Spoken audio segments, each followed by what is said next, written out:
Hello student, तो क्या आपको पता है लिविंग किसको कहते हैं? मैं आपको बताऊंगा कि लिविंग किसको कहते हैं। लिविंग का मतलब होता है कोई भी जो ग्रोथ कर सकता है उसे हम लिविंग कहते हैं। ये जो मैं आपको पैरामीटर्स गिनाने वाला हूं या एनसीईआरटी के अकॉर्डिंग गिनाने वाला हूं, ध्यान रहे कोई भी कंपटीशन का एग्जाम पर्सनलाइज्ड एनसीईआरटी बेस्ड जैसे कि नीट सबसे ज्यादा इंपॉर्टेंट आज की डेट में 360 प्लस स्कोर करना है तो आपको करना ही होगा। और भी अदर्स जितने भी साइंस आते हैं आपको सिर्फ मेरी वीडियोस फॉलो करनी है। तो बेटा ग्रोथ, कोई भी जो ग्रोथ कर सकता है मतलब वो लिविंग है। आने वाले टाइम में बताएंगे इसको और अच्छे तरीके से। सेकंड पैरामीटर है रिप्रोडक्शन। अगर खुद से दूसरे को उत्पन्न कर सकते हैं खुद के जैसे कि री मतलब दोबारा, प्रोडक्शन मतलब उत्पन्न करना, तो कोई भी जो रिप्रोडक्शन कर सकता है उसे हम लिविंग करते हैं एज पर एनसीईआरटी। देखो इन सबके एक्सेप्शंस दिए हुए हैं एनसीईआरटी में जहां से भर भर के क्वेश्चंस आते हैं। मैं आपको बताऊंगा उन एक्सेप्शंस के बारे में, लेकिन आपको वीडियोस फॉलो करना होगा। अब थर्ड पैरामीटर की अगर मैं बात करूं तो एनसीईआरटी कहती है एबिलिटी टू सेंस एनवायरनमेंट। अगर आपके अंदर एबिलिटी है कि आप अपने एनवायरनमेंट को सेंस कर सकते हो मतलब आप लिविंग हो। यस। और इसके अलावा जो फोर्थ पैरामीटर है कि अगर हमारे चारों ओर के एनवायरनमेंट में गर्मी है या सर्दी है, इसको सेंस करने के बाद में हम अकॉर्डिंगली रिस्पॉन्ड कर सकते हैं। इतनी क्षमता, इतनी एबिलिटी अगर आपके अंदर है तो एनसीईआरटी कहती है कि आप भी लिविंग हो। यस। और अगर अब मैं बात करूं तो एनसीईआरटी ने 5 और पैरामीटर्स को जोड़ा है। नाम सुन लो, याद कर लो, क्वेश्चन नहीं आता तो कंफ्यूजन ना हो, इसलिए नामों को अच्छे से याद करना होता है। बेटा ध्यान रखना, नीट के क्वेश्चंस इसीलिए बच्चों से गलत हो जाते हैं क्योंकि वो एनसीईआरटी को पढ़ते नहीं है। तो जितने भी नाम एनसीईआरटी में दिए हैं बहुत इंपॉर्टेंट हैं। तो वो नाम है मेटाबॉलिज्म। मेटाबॉलिज्म क्या होता है? मेटाबॉलिज्म की 2 प्रोसेस होती हैं जो कि एक सेल के अंदर होती हैं। First one is anabolism, another one is catabolism. Anabolism की अगर मैं बात करूं तो बहुत सारे छोटे छोटे सिंपल मॉलिक्यूल्स मिलकर जब एक बड़ा कंपाउंड बनाते हैं और ये सारी चीजें हमारे सेल में होती हैं। यस। तो इस प्रोसेस को एनाबॉलिज्म बोलते हैं, डिटेल में बाद में पढ़ेंगे। और कैटाबॉलिज्म इसका अपोजिट होता है, मतलब जब बड़े बड़े कंपाउंड्स हमारे सेल के अंदर ब्रेक होते हैं तो इस प्रोसेस को कैटाबॉलिज्म बोलते हैं। और इन दोनों को जब मिलाते हैं तो इसी को एक नया नाम देते हैं, दैट इज मेटाबॉलिज्म।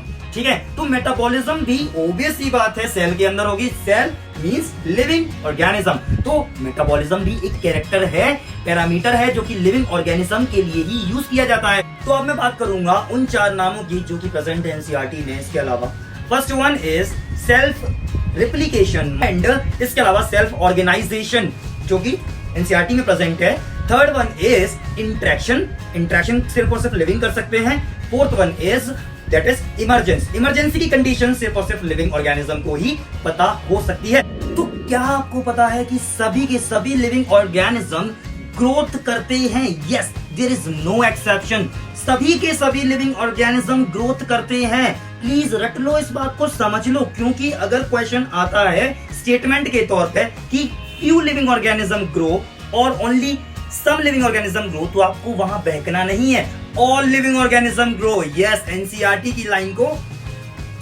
तो अब आगे बढ़ते हैं कि ग्रोथ के 2 कैरेक्टरिस्टिक होते हैं। ग्रोथ 2 तरह से हो सकती है, मास का बढ़ना मतलब वजन का बढ़ना, वेट का बढ़ना, या फिर नंबर्स का बढ़ना, दोनों ही ग्रोथ होती हैं। अब अगर मैं बात करूं मल्टी सेल्यूलर ऑर्गेनिजम्स की तो आपको पता होना चाहिए कि वो ग्रोथ कैसे करते हैं। तो मल्टी सेलुलर ऑर्गेनिजम्स ग्रोथ करते हैं सेल को डिवाइड करके, मतलब उनके जो सेल्स होते हैं वो 1 से 2, 2 से 4, 4 से 8 मतलब डबल हो जाते हैं और इसी को बोलते हैं सेल डिवीजन। ओके। तो जो मल्टी सेलुलर ऑर्गेनिजम्स होते हैं वो सेल को डिवाइड करके ग्रोथ करते हैं। मल्टी सेलुलर ऑर्गेनिजम्स की बात करूं तो आप 2 मल्टी सेलुलर ऑर्गेनिजम्स को जानते हो। First one is plant and another one is animals. अब अगर मैं बात करूं प्लांट्स एंड एनिमल्स की तो ग्रोथ प्लांट्स में हमेशा के लिए होती है, लेकिन एनिमल्स की बात करूं तो ग्रोथ सिर्फ एक सर्टेन एज तक होती है। फॉर एग्जाम्पल आप भी जानते हो कि आप भी एक एनिमल हो। यस। तो आपको पता है कि आपकी हाइट सिर्फ और सिर्फ एक सर्टेन एज तक, सिर्फ कुछ एज तक ही बढ़ती है, उसके बाद हाइट का बढ़ना बंद हो जाता है क्योंकि सेल डिवीजन बंद हो जाती है। तो इसीलिए बोलते हैं कि एनिमल्स में जो सेल डिवीजन होती है या ग्रोथ होती है वो सिर्फ और सिर्फ एक सर्टेन एज तक होती है, जबकि प्लांट्स में यही सेल डिवीजन या ग्रोथ बोल सकते हैं कि हमेशा हमेशा through out the life span होती है।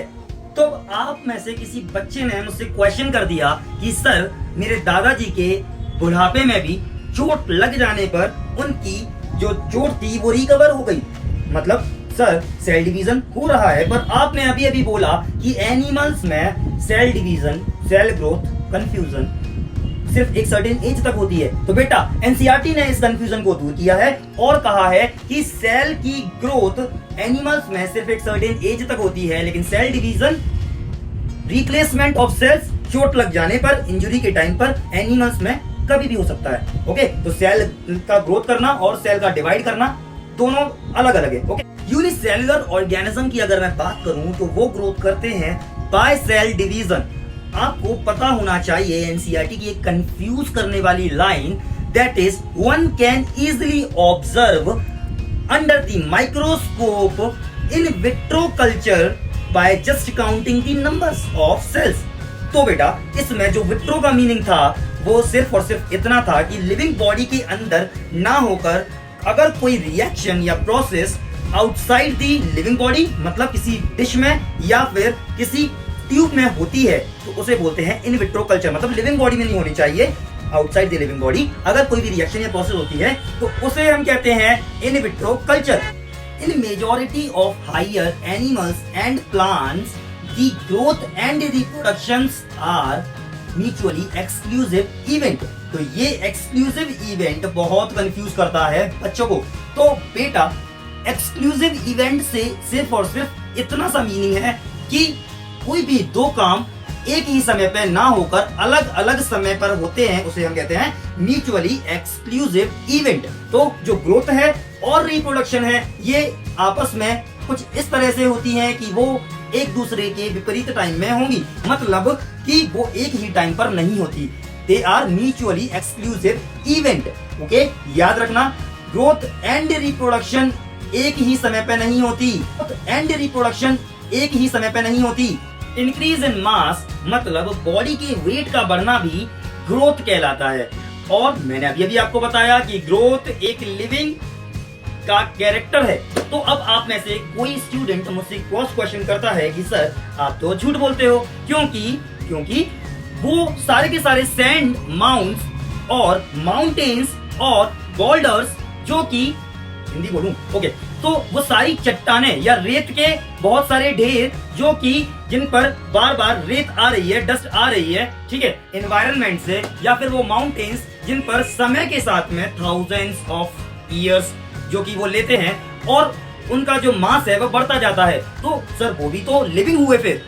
No more confusion, in easy word NCERT कहती है कि ग्रोथ के दो तरीके हैं, या तो नंबर्स बढ़े या फिर मास बढ़े, लेकिन जो मास है वो नॉन लिविंग ऑब्जेक्ट में भी बढ़ता है, ये देखा गया है, क्योंकि माउंटेन्स बाहर से उन पर डस्ट इकट्ठा होता है, थाउजेंड्स ऑफ ईयर्स में उनका जो वेट है, मास है, वो बढ़ जाता है। लेकिन यहाँ पे एक बात आपको माइंड में रखनी है, क्वेश्चन भी आते हैं कि नॉन लिविंग ऑब्जेक्ट्स में जो मास बढ़ता है वो एक्सटर्नल होता है, जबकि लिविंग की बात करें तो यही जो मास बढ़ता है या फिर ग्रोथ होती है वो इंटरनल होती है। तो लिविंग्स में ग्रोथ इंटरनल होती है, नॉन लिविंग्स में ग्रोथ एक्सटर्नल होती है।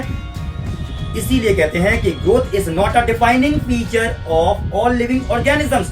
बहुत इंपॉर्टेंट है, ध्यान रहे। As per NCERT dead organism growth नहीं कर सकते। डेड ऑर्गेनिज्म, मरा हुआ व्यक्ति या कोई एनिमल ग्रोथ नहीं कर सकता। तो ग्रोथ एक कैरेक्टर तो है लेकिन डिफाइनिंग कैरेक्टर नहीं है। मतलब हम ऐसा नहीं कह सकते कि सारे के सारे लिविंग ऑर्गेनिज्म ग्रोथ करते हैं और ग्रोथ से ये फाइनल डिसीजन है कि अगर ये ग्रोथ कर रहा है मतलब ये लिविंग है, क्योंकि अभी अभी आपको बताया था कि नॉन लिविंग माउंटेन्स वो भी ग्रोथ करते हैं। तो इसलिए ग्रोथ एक डिफाइनिंग फीचर नहीं है सभी लिविंग ऑर्गेनिज्म का।